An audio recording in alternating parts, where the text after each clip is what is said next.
Neymar শুধু একা না, বড় বড় তারকা ফ্রি আছেন। চাইলেই ইন্টার মায়ামি সহ যে কোনো মধ্যম সারির ক্লাব নেইমারদের কিনতে পারে। পরিচিত মুখ হিসেবে নেইমার, মোহাম্মদ সালাহ, কেভিন ডি ব্রুইনারাও আছেন। মূলত নেইমার, কেভিন ডি ব্রুইনা সহ একাধিক তারকা আছেন যাদেরকে দলে ফেরাতে হলে রিলিজ ক্লোজ ফি দিতে হবে না। আর সেই তালিকা প্রকাশ করেছে দেশের শীর্ষস্থানীয় এক গণমাধ্যম। সেখানে উল্লেখ করা আছে সেই সব তারকাদের কথা যাদেরকে চাইলে বাড়তি অর্থ ছাড়াই দলে নেওয়া সম্ভব হবে। চলতি মৌসুম শেষে দল বদলের সবচেয়ে সহজ পথে আছেন মোহাম্মদ সালাহ। ফ্রি এজেন্টে চাইলে যে কোনো দলে যুক্ত হতে পারবেন তিনি, কেননা লিভারপুলের সঙ্গে তার চুক্তির মেয়াদ শেষের পথে। কয়েক মাস পর চাইলে নতুন মূল্যে যে কোনো ক্লাবে বাড়তি কোনো ফি ছাড়াই যোগ দিতে পারবেন।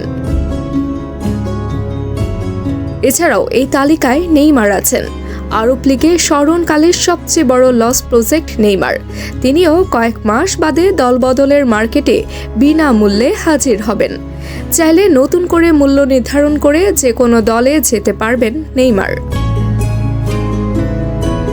সময়ের সেরা মিডফিল্ডার ডি ব্রুইনাও ফ্রি এজেন্ট হতে যাচ্ছেন। তাকে চাইলে যে কোনো দল নিতে পারবে, কেননা ডি ব্রুইনাও ফ্রি অফ এজেন্ট হতে চলছেন। পরিচিত মুখদের মধ্যে আছেন ৩৩ বছর বয়সী ভার্জিল ফন ডাইক। তিনিও খুব শীঘ্রই দল বদল করতে পারেন, তাকে নিতেও বাড়তি টাকা গুনতে হচ্ছে না।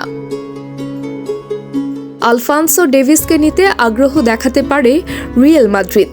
এই বায়ার্ন তারকার চুক্তির মেয়াদ শেষ হচ্ছে, তিনিও ফ্রি এজেন্টে দল বদল করতে পারবেন। সবচেয়ে বেশি তারকা ফ্রি এজেন্ট হচ্ছেন লিভারপুল থেকে। আলেকজান্ডার আর্নল্ডও ছাড়তে পারেন লিভারপুল, তাকে পেতেও কোনো বাড়তি খরচ করতে হবে না। মৌসুম শেষ হতে এখনও বহু সময় বাকি। এর মধ্যে দলগুলো উল্লেখিত প্লেয়ারদের সঙ্গে আলাপচারিতা সেরে নিতে পারে।